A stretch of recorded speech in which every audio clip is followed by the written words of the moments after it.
आज की इस वीडियो में हम बात करेंगे उस एक सवाल के बारे में जो अब तक मुझे कम से कम हज़ारों बच्चों ने पूछा है कि बॉस ऐसी कौन सी कोचिंग हम लें जिससे हमारा नॉर्सेट का सिलेक्शन सबसे आसान हो जाए। तो इस पूरी कोचिंग के मैटर को लेकर के मैंने एनालिसिस किया है और आज हम इस पूरे वीडियो में समझेंगे कि कौन सी कोचिंग हमें लेनी है जो हमारे लिए सबसे बेस्ट रहेगी। तो पहले पूरी इस कहानी की शुरुआत करते हैं। इस वीडियो के एंड तक आप देखिए जिससे आपको बहुत ही ज़्यादा क्लियरेंस मिलेगा कि आपको कौन सी कोचिंग लेनी चाहिए और क्यों लेनी चाहिए। ऑनलाइन प्लेटफॉर्म लेना चाहिए या ऑफलाइन प्लेटफॉर्म लेना चाहिए, कौन सी ऐसे कोचिंग इंस्टीट्यूट है जो आपका सिलेक्शन करवाएगी, इसके बारे में पूरी हम बात करेंगे। विदाउट एनी प्रमोशन मैं आपको एक एक स्टेप करके समझाऊंगा कि किस तरीके से आप नॉर्सेट या नर्सिंग ऑफिसर जैसे एग्जाम को क्लियर करेंगे और चूज़ करेंगे कि कौन सी कोचिंग हमारे लिए सबसे बेस्ट होगी। तो समझते हैं हमें। तो देखिए बात ऐसी है, मान लीजिए हुआ क्या कि जैसे ही किसी का सिलेक्शन होता है आपके किसी सीनियर बैच का, या मान लीजिए मेरा सिलेक्शन हुआ, तो आप प्रिपेयर कर रहे थे और आपने अपने उस सीनियर को पूछा कि आपने कौन सी कोचिंग से पढ़ाई की और उसने आपको XYZ कोचिंग का नाम बताया, मैंने आपको कोई XYZ कोचिंग का नाम बताया और आपका कोई और फ्रेंड है जिसका सिलेक्शन हुआ, उसने कोई XYZ दूसरी कोचिंग का नाम बताया। और ऐसा होते ही आपको लगा कि मैं XYZ कोचिंग भी नहीं, मैं तो ABC वाली कोई कोचिंग है वो ज्वाइन करके रखा हूँ, और यहीं पे ही आपका मोटिव गिर गया कि यार अब मेरा क्या होगा, मैंने तो कोई और कोचिंग ज्वाइन कर रखी है और इन सब ने इन कोचिंगों से पढ़ाई थी, कौन सी कोचिंग है जो हमारे लिए बेस्ट होगी।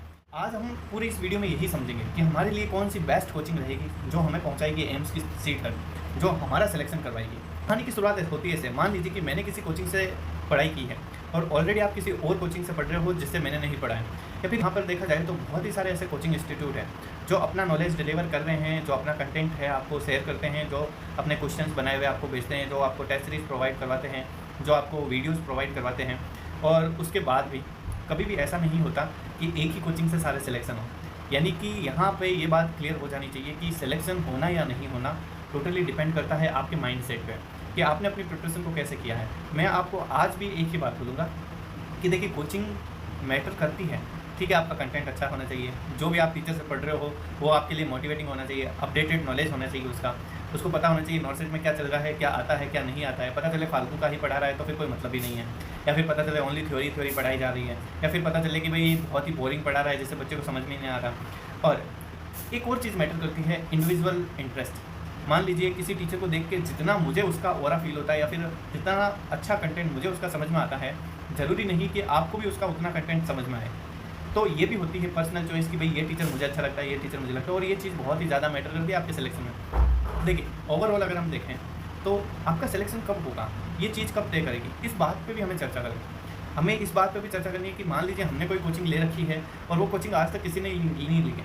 आज तक हमारे सामने ऐसा कोई एग्जांपल नहीं है कि भाई उस XYZ बंदे ने ये कोचिंग ली थी और उसका सिलेक्शन हुआ, हम पहले ही बंदे हैं। या फिर ऐसा भी हो सकता है आपने कोई मोस्ट पॉपुलर कोचिंग ली जो मार्केट में बहुत ही ज़्यादा चल रही है।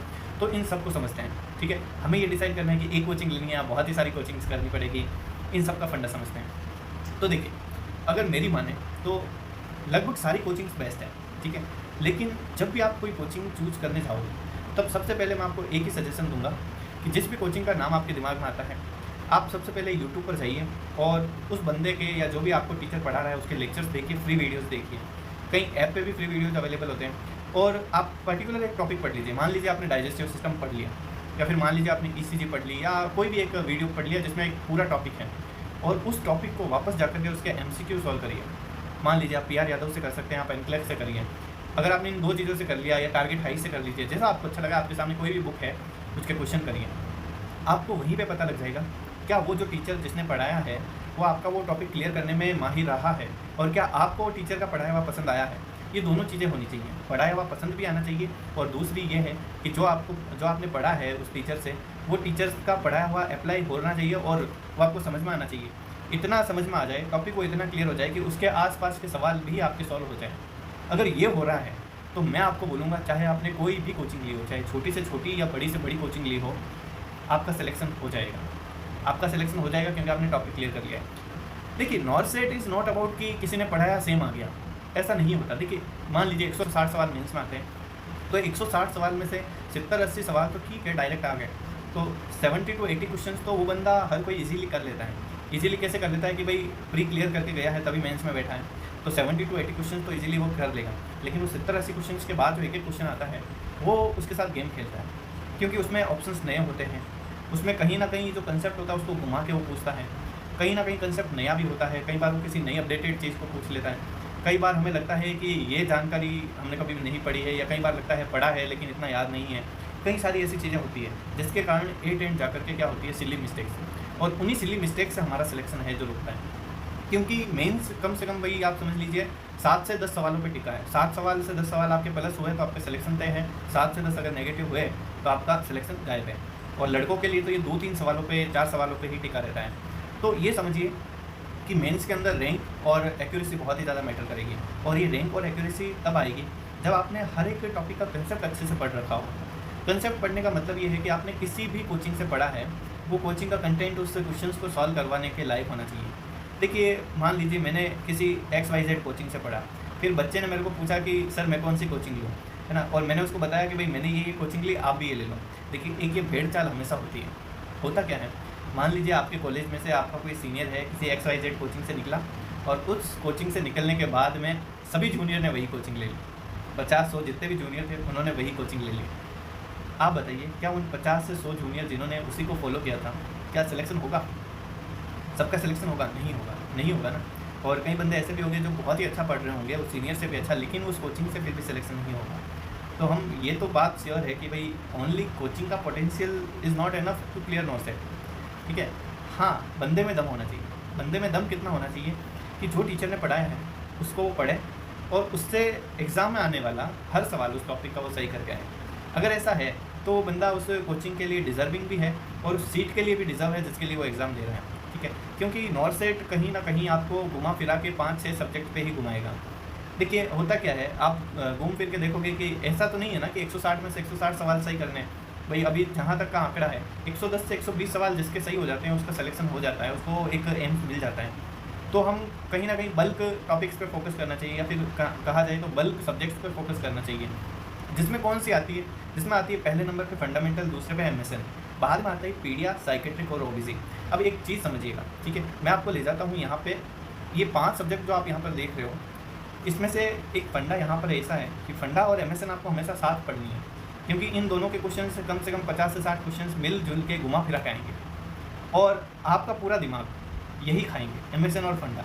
यहीं पे सबसे ज़्यादा सिली मिस्टेक्स के चांस होंगे, क्योंकि इनमें ना तोड़ मरोड़ के नए सवाल बन जाते हैं। पीडिया, OBC, साइकेट्रिक में आपको कॉन्फ्लिक्ट्स कम दिखेंगे, या तो ऐसा होगा कि आ रहा है या नहीं आ रहा है, लेकिन MSN फंडा में घुमाने वाले होंगे, क्योंकि इनमें प्रायोरिटी सेट होती है, और प्रायोरिटी एम्स क्या मानता है उसके अकॉर्डिंग वो सोचना पड़ता है। तो पीडिया, OBC, साइकेट्रिक भाई आप कहीं से भी किसी भी कोचिंग से पढ़ोगे तो ऐसा होना चाहिए कि भाई अगर 90 सवाल आए तो आप 70 सवाल तो सही कर दो, ठीक है, और उसमें से ऐसे हो कि भाई 5-7 छोड़ दिए और 15 नेगेटिव कर दिया आपने। कम्युनिटी हेल्थ नर्सिंग अभी रिसेंटली पूछने लग गए हैं, पर इसके 10 से 15 सवाल से ज़्यादा नहीं आते।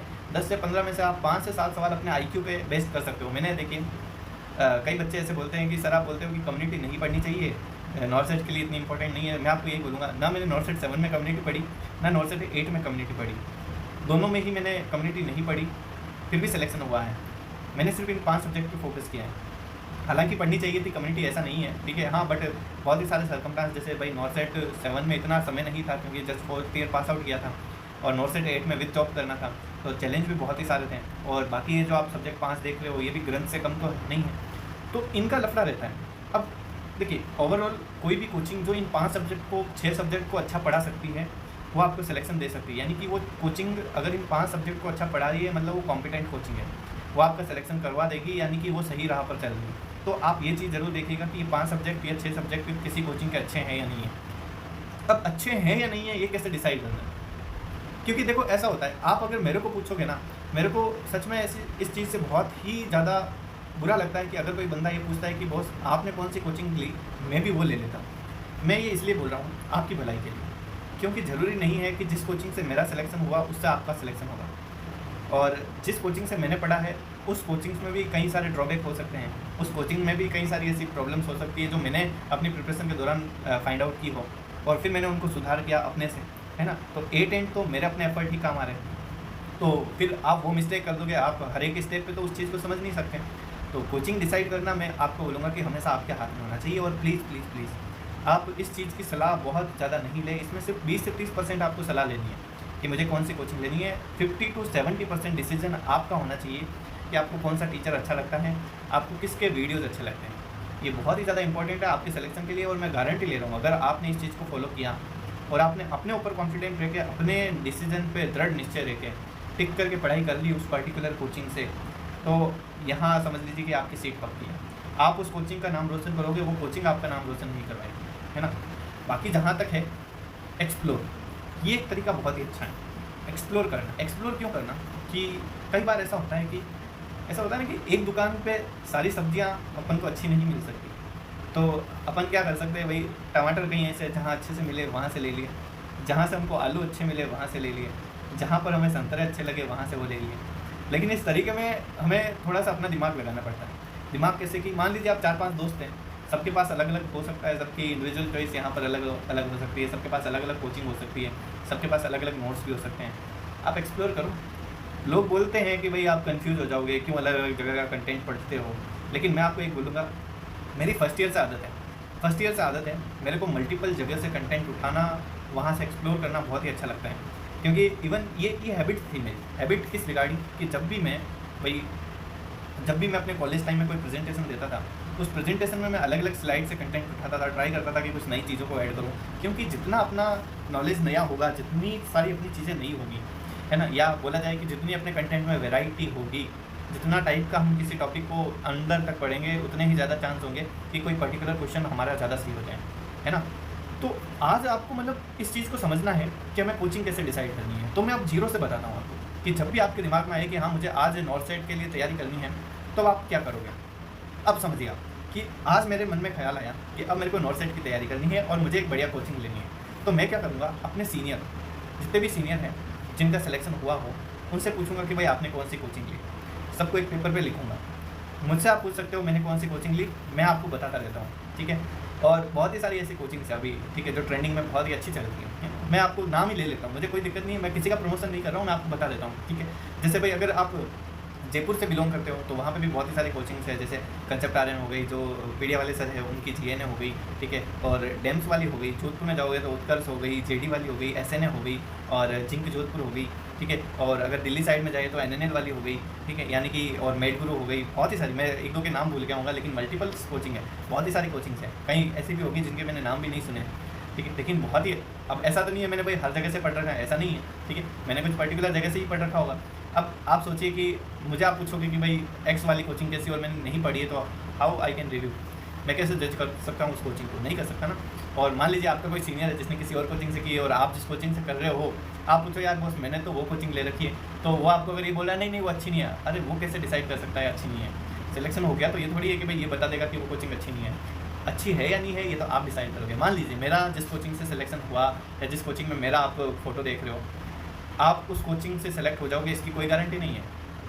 कोई ऐसा टीचर आएगा जो आपको इन्फ्लुएंस करेगा, आपका माइंडसेट क्लियर करेगा, आपका टॉपिक क्लियर करेगा, आपको समझाएगा, आपको मोटिवेट करेगा, नॉर्थ साइड की सीट के लिए आपको घंटों तक लाइब्रेरी में बिठा करके रखेगा, ऐसा टीचर आपका सिलेक्शन करवा देगा, ऐसी स्ट्रेटेजी आपका सिलेक्शन करवा देगी, है ना।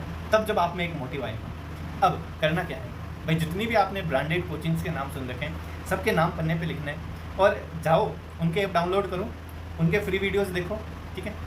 फ्री वीडियोस देख के भाई क्या करना है आपको कि डिसाइड करना है कि मेरा फेवरेट टीचर कौन है, ठीक है। मुझे इस टीचर का टॉपिक ये बहुत ही अच्छा, भाई क्या होगा, ज़्यादा से ज़्यादा 20 कोचिंग है, 20 कोचिंग से 20 टॉपिक पे देख लो, जो भी फ्री के टॉपिक है वो देख लो, और 2-3 दिन कहीं से जहाँ से भी भाई क्वेश्चन है वो लगा लो। अब क्वेश्चन से आप लगाओगे, उस ऐप में लगाओगे, या फिर भाई यार यादव बुक है उससे क्वेश्चन लगाओगे, या किसी और साइट से, ऑनलाइन अभी बहुत ही सारे साइट्स हैं, ऑनलाइन बहुत ही सारे एप्लीकेशन हैं, है ना, नाम लिखते ही आ जाते हैं, उन एप्लीकेशन से आप लगाओगे और उस टॉपिक के क्वेश्चन निकालोगे, तब आपको समझ में आएगा कि क्या आपने जो पढ़ा है वो सफिशिएंट है या नहीं है। वहीं पे ही आपको पता लग जाएगा कि आप जिस कोचिंग से पढ़ रहे हो वो अच्छी है या नहीं है, या फिर आप जिस कोचिंग से पढ़ रहे हो वो आपका सिलेक्शन करवाएगी या नहीं करवाएगी, या वहीं पे ही पता लग जाएगा कि आपका टॉपिक क्लियर हुआ या नहीं हुआ। क्योंकि मुझे सबसे बुरा तब लगा जब ना मैंने एक बच्चे को बता दिया कि यार मैंने तो इस कोचिंग से किया, तो बोला यार बॉस मैंने तो इस कोचिंग से कर लिया, और अब वो डिमोटिवेट फील होने लगा कि यार मैंने तो गलत कोचिंग से पढ़ लिया। लेकिन ऐसा नहीं था। जब मैंने जाकर के उस कोचिंग के वीडियोस देखे तो मैंने देखा यार और अच्छी है, और तगड़ा कंटेंट इसका है, तो बस उसका एक माइंडसेट ऐसा बन गया कि नहीं यार बॉस का सिलेक्शन तो उस कोचिंग से होगा, तो मेरा ऐसे इस कोचिंग से कैसे सिलेक्शन होगा, है ना। और रियली ये थिंकिंग बहुत ही ज़्यादा मैटर करती है आपके सिलेक्शन के लिए।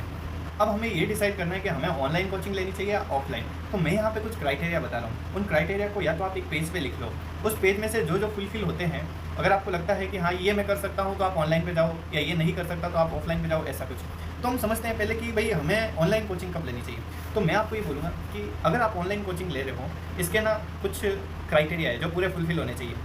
मैं अपने जब 4th ईयर में था, तो मैं ना एक बहुत ही ज़्यादा डिस्ट्रैक्टेबल इंसान था। डिस्ट्रैक्टेबल मतलब कि मुझे नहीं आता लाइब्रेरी के अंदर 12-12 घंटे बैठ करके पढ़ना। मुझसे नहीं होता ये सब। मुझसे नहीं होता है कि मैं ऑनलाइन क्लासेस को घंटों तक देखूँ बिना इंस्टाग्राम, व्हाट्सअप, फेसबुक या कुछ भी सोशल मीडिया यूज़ किए बिना। यानी कि समझ लीजिए कि मेरा अटेंशन स्पैन इतना अच्छा नहीं है कि मैं उन चीज़ों को ग्रास्प कर सकूँ। तो मैंने इसका सॉल्यूशन करने के लिए क्या किया कि मैंने सोचा कि मैं ऑफलाइन चला जाऊँ, लेकिन फिर मेरे सामने टाइम का चैलेंज आया। तो मैंने सोचा यार चलो नॉर्थ सेट 7 तक हम ऐसा करते हैं कि ऑनलाइन ले लेते हैं, अगर अपना सिलेक्शन हुआ तो ठीक, नहीं होगा तो हम एक काम करेंगे कि ऑफलाइन ज्वाइन कर लेंगे। तो मैंने एक छोटा सा रिस्क लिया। अब उस रिस्क के अंदर मैंने क्या किया कि ऑनलाइन कोचिंग लेने के बाद में मैंने ऐसा चालू कर दिया कि भाई मैं जब वीडियोस देख रहा हूँ तो थोड़ा सा उसका स्पीड बढ़ा देता था और अपने हाथ में एक कॉपी ले लेता और उस कॉपी के अंदर उन चीज़ों को थोड़ा बहुत नोट करता जाता और लाइब्रेरी ज्वाइन कर दी, ठीक है, जहाँ पे भाई अंदर पूरा पैक्ड है और ऐसे वैसे चलता रहे। 1.5 घंटे 2-2 घंटे बाद एक कप चाय, बस इतना ज़रूरी था अटेंशन बनाए रखने के लिए, ठीक है। थोड़ा बहुत दोस्तों से बात कर लो, जब पक जाओ बोरिंग हो जाओ, और इस तरीके से मैंने अपनी ऑनलाइन कोचिंग की। लेकिन ज़रूरी नहीं है कि आप ऑनलाइन करोगे तो आपका सिलेक्शन होगा। कई बच्चों को ऑफलाइन लेनी पड़ती है। आप ऑनलाइन कब लेनी है, तब लेना। पहली बात, अगर आप लाइब्रेरी या फिर किसी अपने रूम के कोने में घंटे भर तक बैठ सकते हो, घंटों तक बैठ सकते हो सोशल मीडिया से डिस्ट्रैक्ट हुए बिना, है ना। क्योंकि अगर आप डिस्ट्रैक्ट हुए और अगर आप ऐसा कुछ करोगे तो फिर वो ऑनलाइन पढ़ावा आपके काम नहीं आएगा।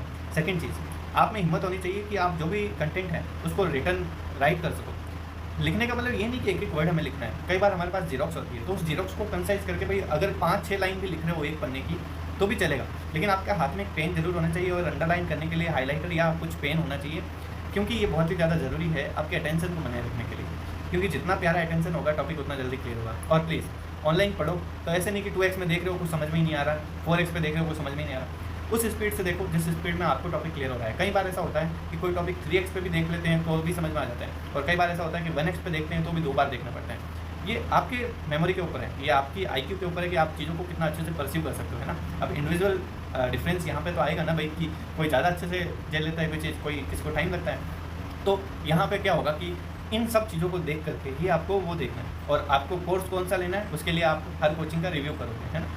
अपने से देखोगे कि कौन सा बेस्ट टीचर हमें लगा है। फिर अब देखिए, फिर अगर आप पहला काम कर सकते हो, ठीक है, सोशल मीडिया से डिस्ट्रैक्ट हो जाओगे, और सेकंड थोड़ा बहुत राइटिंग का काम करना है, लिखना है चीज़ों को, चाहे छोटी छोटी चीज़ें लिखो, कम शब्दों में लिखो, लेकिन अच्छे से लिखना है, क्योंकि लिखने से चीज़ें ज़्यादा याद होती हैं ना। और फिर क्या करना है कि आपको एक पूरा प्लान बनाना है कि भाई मेरे को इतने महीने में कोर्स करना है। एक और चीज़ कि आपको भाई अगर थोड़ा जल्दी कोर्स करना है और आप 10-12 घंटे आप लाइब्रेरी में बैठ करके भाई लेक्चर्स कंप्लीट कर लोगे, है ना, तो भी बहुत इंपॉर्टेंट है कि आप ऑनलाइन कर लोगे। ऑनलाइन का यही एक क्राइटेरिया है। और हाँ, आपका बेसिक थोड़ा बहुत क्लियर होना चाहिए। हालांकि बेसिक इतना इंपॉर्टेंट नहीं है, बेसिक ऑनलाइन में भी क्लियर करवाएंगे, ऑफलाइन में भी क्लियर करवाएंगे, ठीक है। बस आपको ये जो फ़ोन वाला अट्रैक्शन है ना, वो नहीं हो कि भाई आप 5 मिनट में इंस्टाग्राम पे जा रहे हो, 5 मिनट में व्हाट्सअप पे जा रहे हो, या सुन ही नहीं रहे हो, बस कहीं बड़े बड़े वीडियोस देख रहे हो। ऐसा कुछ नहीं करना है, अच्छे से थोड़ा सा देखना है वीडियोस को, टॉपिक्स को क्लियर करना है, और तब आप जाओगे। अब भले आपके बैक हो या भले आप टॉपर हो, आप ऑनलाइन ले सकते हो अगर आप ये 2 क्राइटेरिया फॉलो करते हो। और ऑनलाइन अच्छा भी है कि भाई आप रात को 12 बजे भी क्लास ले सकते हो। ऑफलाइन तब लेना है अगर आपका अटेंशन नहीं है, आपने 4 साल में कुछ भी नहीं पढ़ा है और आपको भाई ये है कि आपके पास समय है। ऑफलाइन तब लो जब आपके पास समय है कि 1-1.5 साल तक भी अगर हम सेलेक्ट नहीं हुए तो चलेगा। 1-1.5 साल तक हम बेस बनाएंगे, हमने कुछ भी नहीं पढ़ा है, 0 आता है, तो भी हम वहाँ बैठ के समझना चाहते हैं, हमें लाइव इंटरेक्शन करना पसंद है, हमें ऑफलाइन टीचिंग पसंद है। तब आप क्या करोगे कि एक बार ऑफलाइन कोचिंग करनी है ना। ऑफलाइन एक बार ही करनी है, हो सकता है कि ऑफलाइन के बाद भी आपको एक बार ऑनलाइन पे जाना पड़े, या हो सकता है कि ऑफलाइन के साथ साथ भी आपको ऑनलाइन मैनेज करना पड़े, ठीक है। पर मैं आपको ये बोलूँगा, अकेला ऑफलाइन बहुत रिस्की होगा, अकेला ऑफलाइन बहुत रिस्की होगा। ऑफलाइन के साथ आपको ऑनलाइन भी चलना पड़ेगा, बुक्स भी सॉल्व करनी पड़ेगी, जो बुकलेट्स मिलती है वो भी सॉल्व करनी पड़ेगी, टेस्ट भी प्रॉपर देने पड़ेंगे, ठीक है। और ऑफलाइन का बस एक ही ड्रॉबैक है, थोड़ा सा समय ज़्यादा लगता है, ठीक है। बाकी मैं मानता हूँ बहुत ही अच्छा रहता है ऑफलाइन, लेकिन ये ड्रॉबैक रहता है, ठीक है। लेकिन अगर आपका अटेंशन स्पैन इतना अच्छा नहीं है, आपको लाइब्रेरीज में बैठना पसंद नहीं है, आप चाहते हो कि भाई हम टीचर से लाइव इंटरेक्शन करें, ये 3-4 क्राइटेरिया फुलफिल हो, तब आप ऑफलाइन कोचिंग पे जाओगे। इन चीज़ों का ध्यान रखना। तो ये हमारा डाउट यहाँ पे क्लियर हो गया ऑनलाइन ऑफलाइन का। प्रैक्टिकल करो, जैसे मैं आपको बताता हूँ भाई, मेरे को जब डिसाइड करना था कि मेडिकल सर्जिकल नर्सिंग मुझे कहाँ से पढ़नी है, मैंने पूरी मेडिकल सर्जिकल नर्सिंग पढ़ ली, बट सब बाढ़ में गया, क्वेश्चन नहीं लग रहे थे। मैंने उस समय नहीं देखा था PR यादव खोल के या फिर कोई भी बुक खोल के, एनक्लेक्स खोल के कि मेरे क्वेश्चन हो रहे हैं कि नहीं हो रहे, बस पढ़ता गया, अंधों की तरह पढ़ता गया। और फिर जब पता चला यार MSN तो रह रही है, ऐसे तो नहीं होगा, तो मैंने क्या किया, मेरे सामने 2 कोचिंग के कॉन्फ्लिक्ट थे, तो मैंने उन दोनों कोचिंग्स को देखा, वो एक डाइजेस्टिव सिस्टम दोनों जगह से पढ़ा।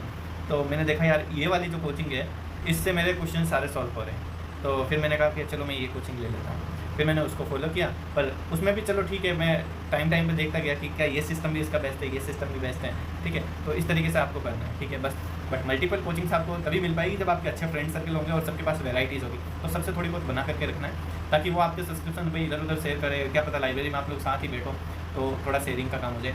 इस तरीके से आपको मैनेज करना है आपकी कोचिंग को नॉर्सेट के लिए। सबसे अच्छी बात यह है कि आपने 316 रैंक पे मुझे इतना प्यार दिया कि हमारे एक इंडिविजुअल छोटे से चैनल पे आप एक नॉर्सेट की जर्नी का वीडियो मैंने डाला और इस पर कम से कम 90,000 व्यूज़ आज हैं, और कई बच्चों के मैसेज आज भी डेली आते रहते हैं कि हम कौन सी कोचिंग लें, और ये डाउट है जो हमेशा रहता है। तो मैं किसी को मिसगाइड नहीं करना चाहता, मैं किसी को भी भाई गलत सलाह नहीं देना चाहता, मैं ये चाहता हूँ कि वो अपना डिसीजन खुद लें, अपनी कोचिंग का डिसीजन खुद लें, ये ज़्यादा ज़रूरी है।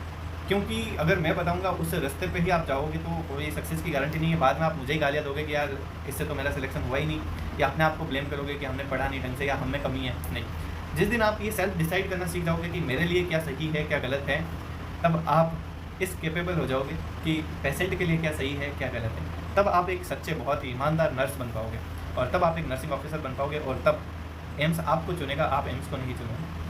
तो इन्हीं चीज़ों का ध्यान रखना है। और हमने कोशिश की लगातार, देखिए नॉर्सेट 7 के अंदर ऑल इंडिया रैंक 316 आई थी उस समय। अब तक जितने भी नॉर्सेट हुए सबसे कम सीटें उस साल आई थी। तो ठीक है कि हम चले गए हमारी 4th प्रेफरेंस पे। देन अभी जब नॉर्सेट 8 वापस देना पड़ा तो उसके अंदर ऑल इंडिया रैंक 270 आई, और अभी हम 2nd प्रेफरेंस पे हैं, उसकी प्रिपरेशन में हैं। अब देखते हैं कि जिस प्रकार से आगे जर्नी है कैसी रहती है। बाकी आप बने रहिए, और अगर आपको इस वीडियो के बाद भी कुछ डाउट रहता है तो आप मैसेज करिए, कमेंट करिए, हम उसके क्वेरी को रिजॉल्व करेंगे। तो थैंक यू सो मच। अपने दोस्तों के साथ शेयर करिए जिनको हमेशा कॉन्फ्लिक्ट रहता है कि यार मुझे कौन सी कोचिंग लेनी चाहिए, जिसको हमेशा डाउट रहता है मेरी कोचिंग अच्छी है या नहीं है ना, उन्हें ये बताइए कि अगर तुम बेस्ट हो तो सब बेस्ट है। Thank you so much for watching this video.